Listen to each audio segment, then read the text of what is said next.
नमस्कार। Online class में आपका स्वागत है। मैं डॉक्टर चंद्रमोहन शर्मा, प्रवक्ता जवाहरलाल नेहरू स्मृति इंटर कॉलेज रवापुरी सटेड़ी। आज हम कक्षा 12 संस्कृत विषय में रघुवंश महाकाव्यम द्वितीय सर्ग के श्लोक 44 से 46 तक का अध्ययन करेंगे।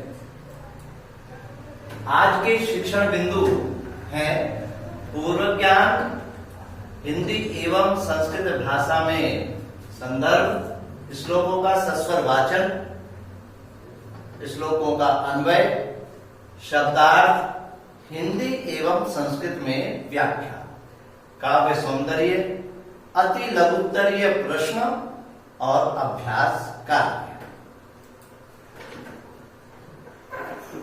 प्यारे बच्चों, इससे पूर्व श्लोकों में आपने पढ़ा कि राजा दिलीप को जब यह ज्ञात होता है कि उसके अस्त्रों की गति महादेव जी के प्रभाव से रुक गई है, तो उनके अंदर जो अपमान की भावना थी वो कम हो गई।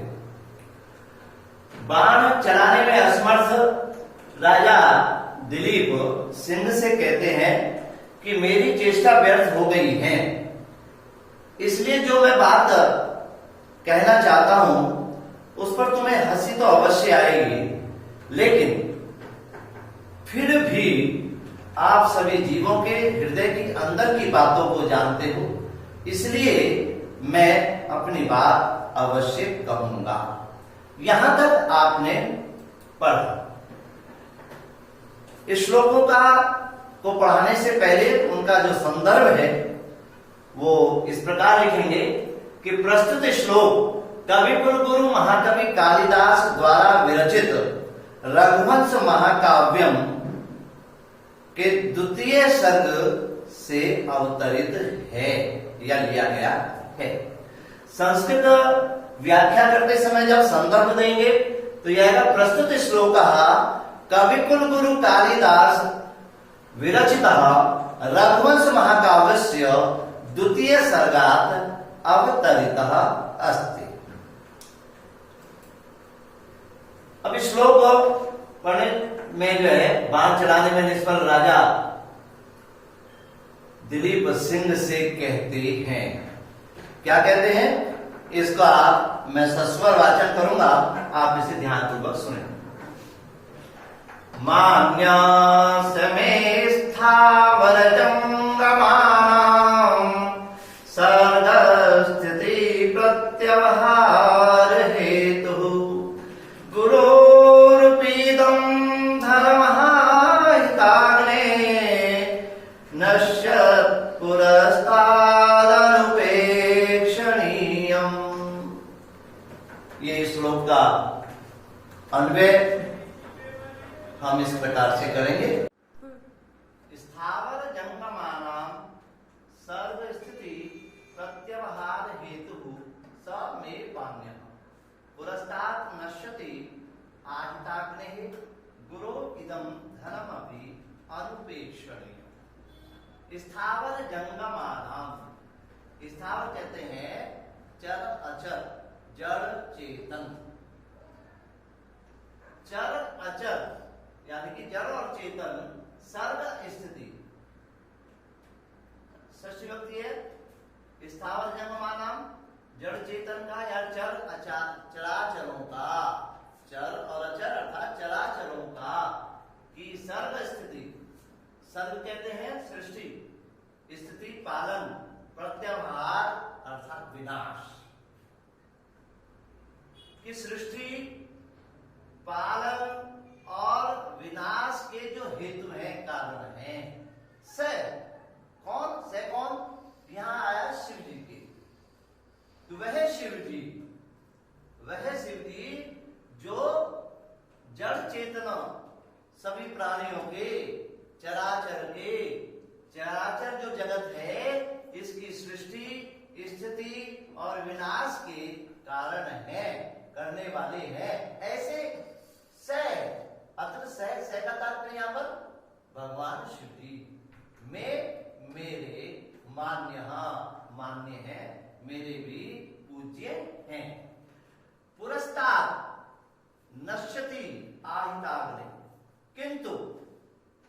किंतु पुरस्तात् सामने नश्यति नष्ट होते हुए आहिताग्ने गुरु, आहिताग्ने जो यज्ञ आदि हवन आदि करने वाले मेरे गुरु हैं, जो अग्निहोत्र मेरे गुरु हैं, उनके इदम धनम, इस धन को, गुरु के इस धन को किसको, जो ये जो गाय है, गाय रूपी जो धन है, इस धन को भी अनुपेक्षणीयम, इसकी भी मैं ये उपेक्षा के योग्य नहीं है।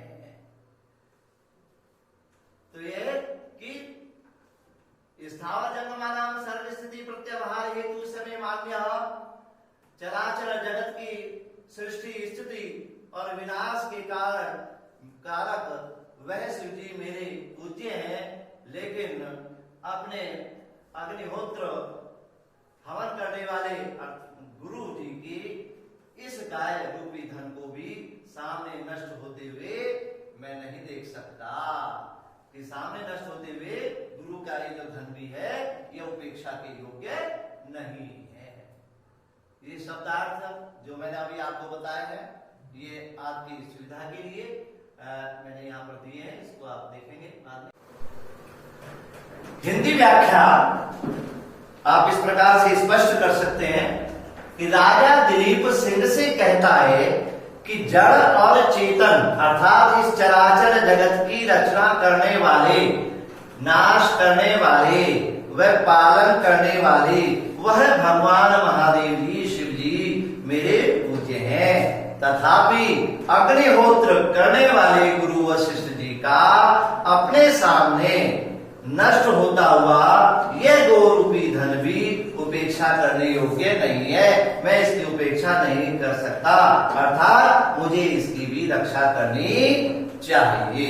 ये आपकी हिंदी व्याख्या के पश्चात संस्कृत व्याख्या हम कैसे करेंगे, देखिए इसमें। राजा दिलीप सिंहम कथयति, राजा दिलीप सिंहम कथयति, सिंह से कहते हैं, यहाँ पर इसका जो है हिंदी रहेगी सिंहम कथयति, राजा दिलीप सिंह से कहते हैं यत् चराचरस्य जगतः, चराचर जगत के सृष्टि पालन संहारकारी स भगवान शिवा, वह भगवान शिव मम अर्थात मेरे पूज्य हैं, अतएव तस्याज्ञा सर्वथा अनुलंघनीया, इसलिए उसकी आज्ञा, उनकी आज्ञा हर प्रकार से अनुलंघनीय है, उल्लंघन के योग्य नहीं है। तथापि फिर भी अग्रे नश्यत गुरु वशिष्ठ से, सामने नष्ट होते हुए गुरु वशिष्ठ के इस गोरूपी धनमपि उपेक्षणीय नास्ति, यह गोरूपी धन भी उपेक्षा के योग्य नहीं है। ये इस श्लोक की संदर्भ प्रसंग सहित हिंदी अन्वय भी हो गया, हिंदी व्याख्या होगी और संस्कृत व्याख्या। अब अगला श्लोक आया, मैं सिंह की क्षुधा शांति और गाय की रक्षा का उपाय बताते हुए राजा दिलीप सिंह से निवेदन करते हैं। क्या निवेदन करते हैं, इस श्लोक के सस्वर वाचन को आप ध्यान कर सुनिए। सतम मदीयेन शरीर वृत्तिम देहेन निर्वर्तयितुम प्रसीद, दिनावसानो सुखबालवत्सा विसृज्यतां धेनुरियं महर्षे। महर्षि की इस गाय को छोड़ो, इसका अर्थ इस प्रकार से होगा, स त्वं मदीयेन, वह तुम, मदीयेन शरीर वृत्तिम निर्वर्तयितुम प्रसीद, दिनावसानो सुखपाल वत्सा इयं महर्षि धेनु विसृज्यताम। तो स त्वं मदीयेन, स, अब यहां है स कौन, वह सिंह कैसा है, जो अपने पास में आने वाले जो है वो प्राणियों को जो है अपना भोजन बना लेता है। ऐसा वह सिंह, हे सिंह तुम मदीन शरीर वृत्ति, कि मेरे इस शरीर वृत्ति, शरीर से, शरीर की वृत्ति, शरीर क्या तो जो है भोजन से निर्वर्तित तुम संपादित कर प्रसीदा प्रसन्न हो जाओ। क्यों?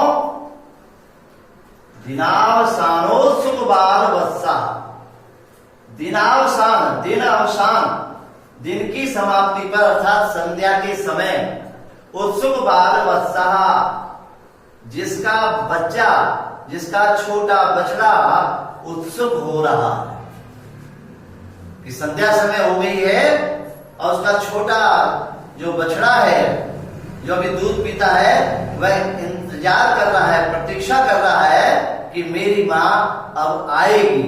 ऐसी उत्सुकता वाला बछड़े वाली जो यम, यह जो गाय यह है, यह कौन? नंदनी। कौन? महर्षि धेनु। यह जो महर्षि की जो गाय है विसृज्यताम, इसको छोड़ दो। इसका ये शाब्दिक अर्थ हुआ। शाब्दिक अर्थ के पश्चात हम इसकी व्याख्या हिंदी में करेंगे। यहां पर दिए गए हैं तो इनको भी आप अच्छी प्रकार से देखेंगे। अब इसको हम शब्दार्थ के पश्चात, हिंदी अनुवाद के पश्चात हम इसकी व्याख्या इस प्रकार करेंगे। राजा दिलीप सिंह से कहता है कि मैं मानता हूं कि तुम पास में आए हुए जानवरों को खाकर अपना जीवन निर्वाह करने वाले हो। सिंह के पास जो आता है उसको जो है अपने उसी से अपनी भूख को जो है वो शांत करता है।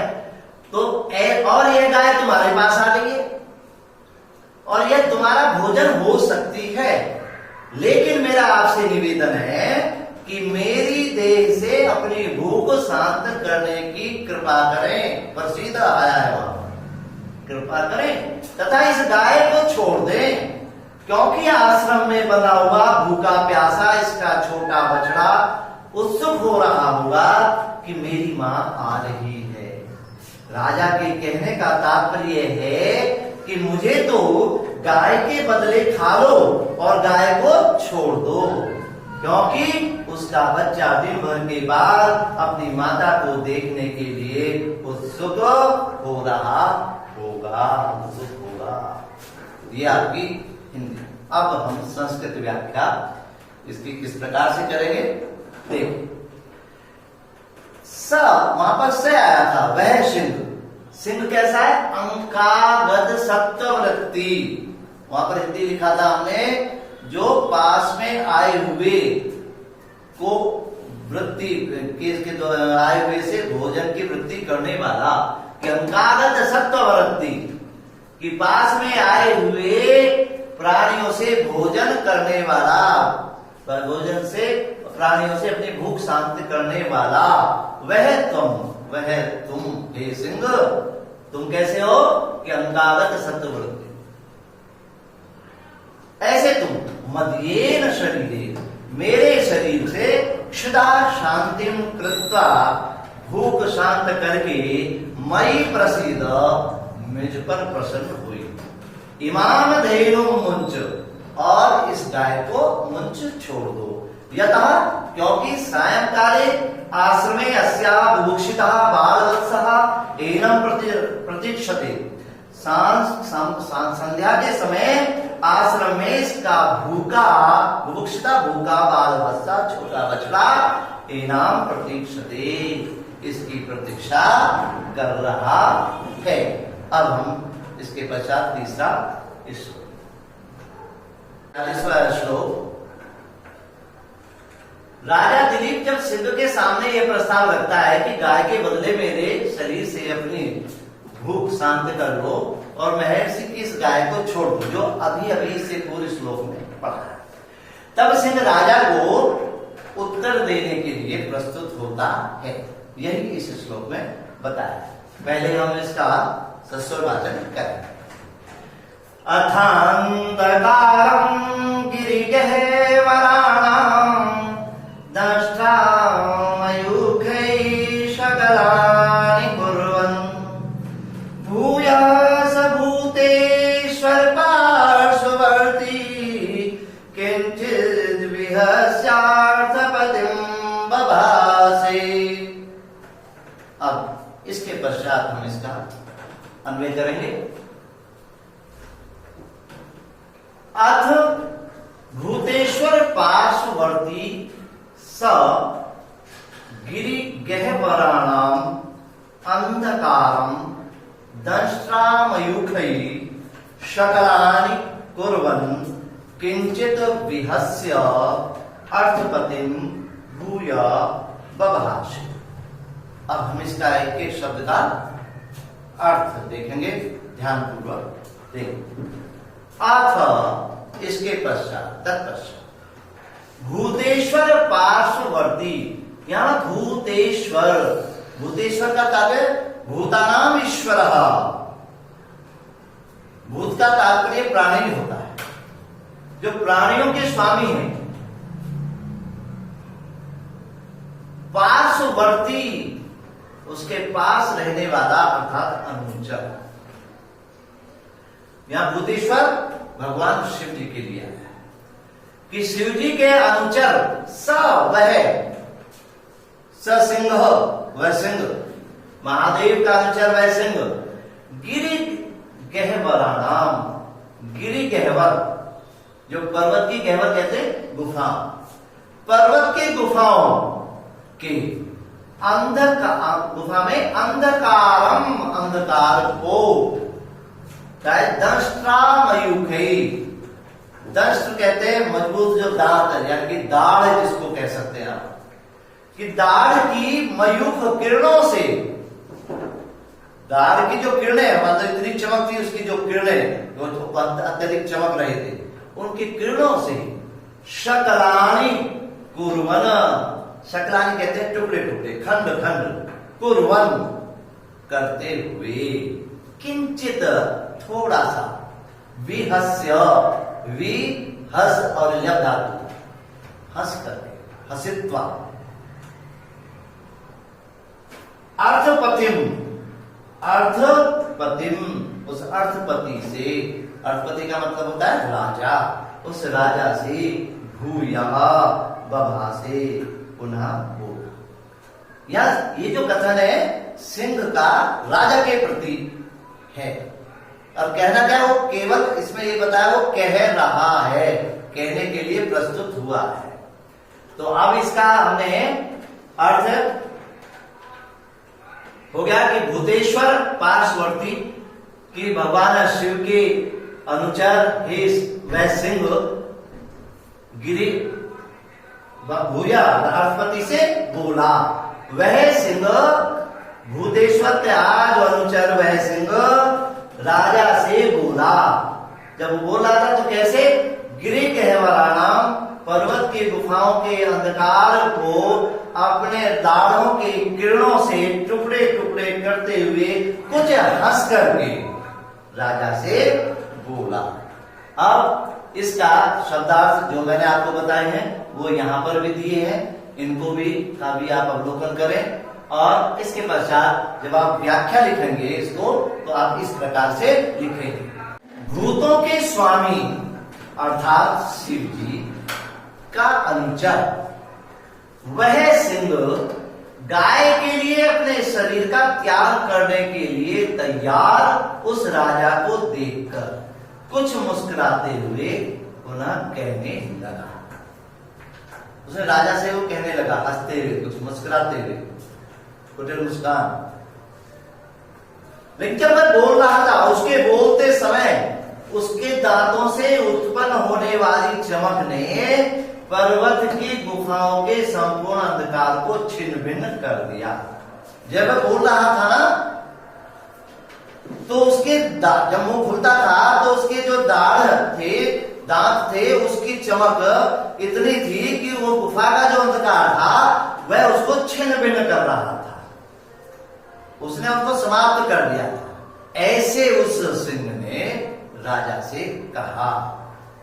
आगे इसकी संस्कृत व्याख्या, तत्पश्चात, वहां पर अथ था ना अन्वय में, अथ का मतलब तत्पश्चात, भूतानुचर से के स्थान पर जाएगा शिवस्य अनुचर, शिव जी का अनुचर शिव।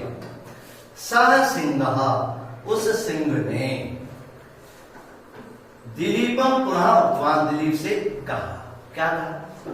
पर्वत से गुहानाम, उस सिंह ने पर्वत की गुहानाम, गुफाओं की, ध्वांतम, ध्वांतम शब्द का अर्थ है अंधकारम, अंधकार को, कठोर दंतानाम, कठोर दांतों की, किरणों से, खंडानी कुर्वन्, टुकड़े टुकड़े करके, करते हुए, या विदधत करते हुए, ईशत थोड़ा सा, हसित्वा हंसकर, विहस्य, वहां विहस्य था, हमने यहाँ हसित्वा का प्रयोग किया है कि हंस करके, थोड़ा हंस करके राजा दिलीप से फिर से बोला।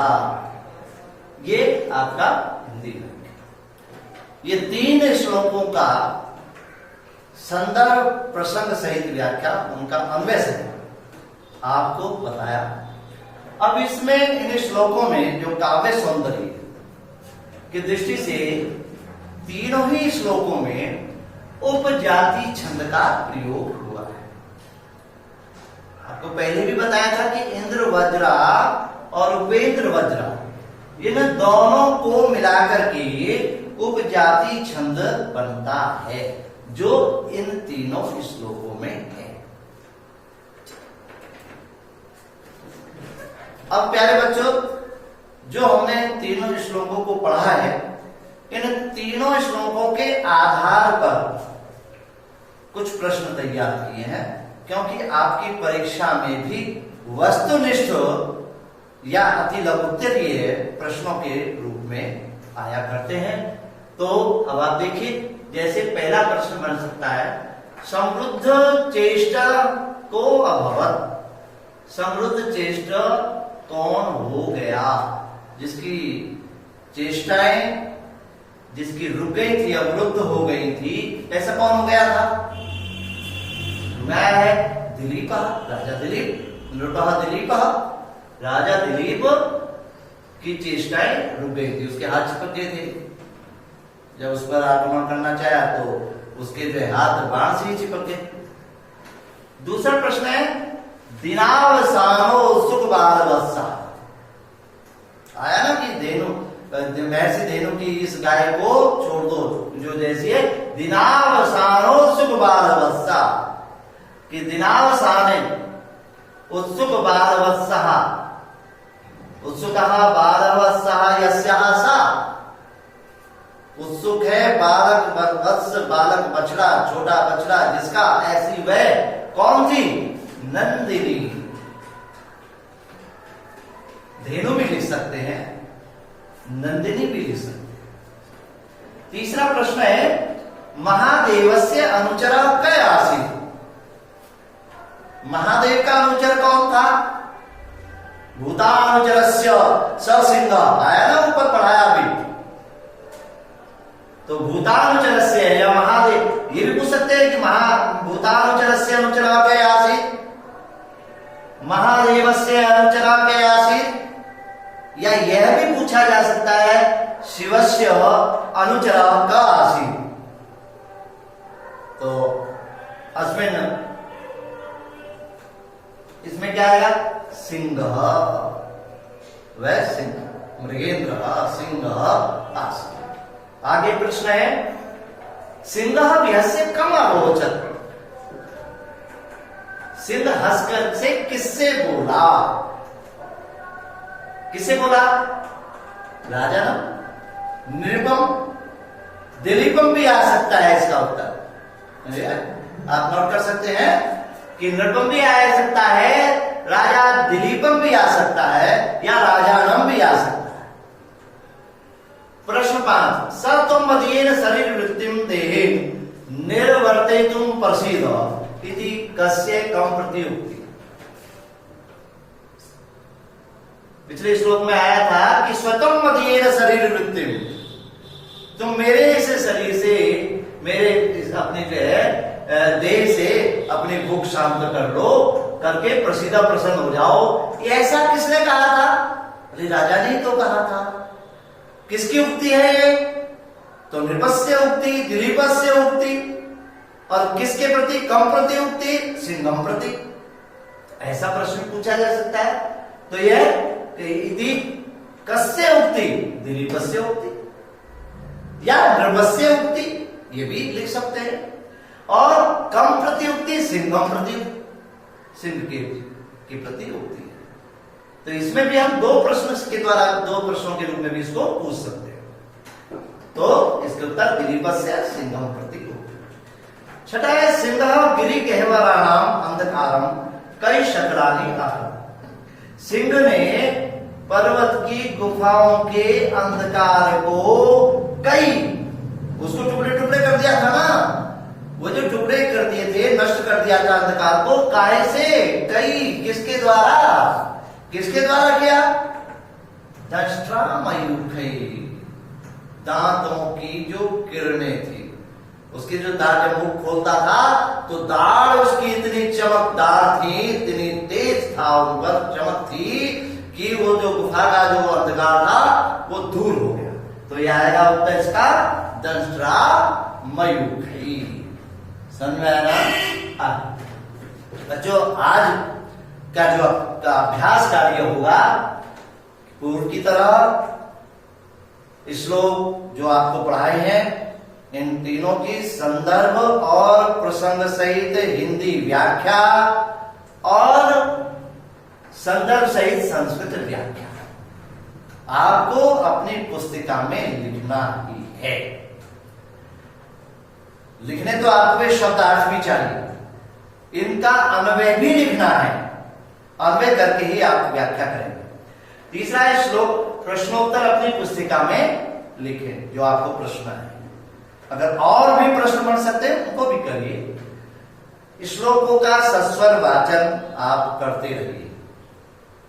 तो प्यारे बच्चों, घर पर रहें, स्वस्थ रहें, मास्क का प्रयोग करें, बार बार हाथ धोने की आदत अभी मत छोड़िए, बड़ों का ख्याल रखिए। और आज के इस व्याख्यान में बस इतना। धन्यवाद।